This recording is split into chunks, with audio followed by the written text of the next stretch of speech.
Today, we will be learning about the scientific method.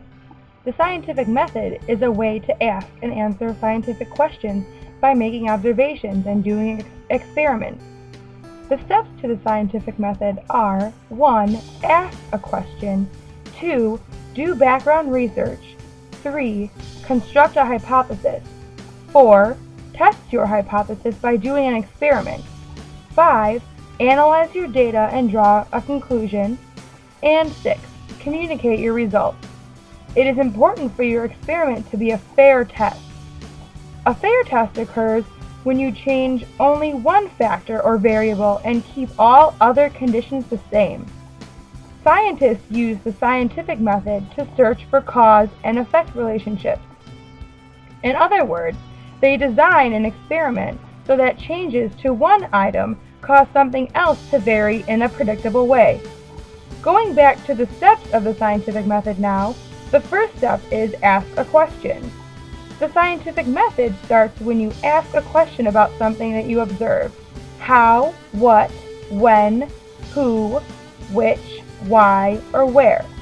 And in order for the scientific method to answer the question, it must be about something that you can measure. Now, thinking about the second step, do background research. Rather than starting from scratch and putting together a plan for answering your question, you want to be a savvy scientist using library and internet research to help you find the best way to do things and ensure that you don't repeat mistakes from the past. Moving along to the third step, construct a hypothesis. A hypothesis is an educated guess about how things work.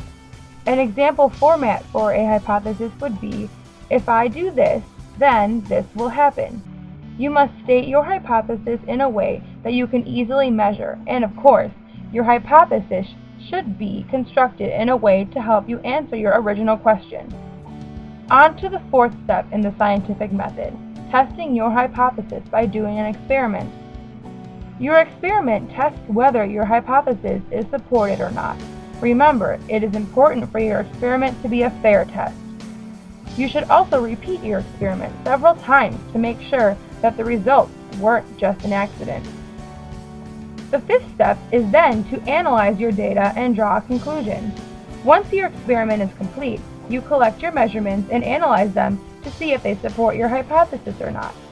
Scientists often find that their hypothesis was not supported, and in such cases, they will construct a new hypothesis based on the information they learned during their experiment. This starts the entire process of the scientific method over again. Even if they find that their hypothesis was supported, they may want to test it again in a new way. The last step in the scientific method is to communicate your results.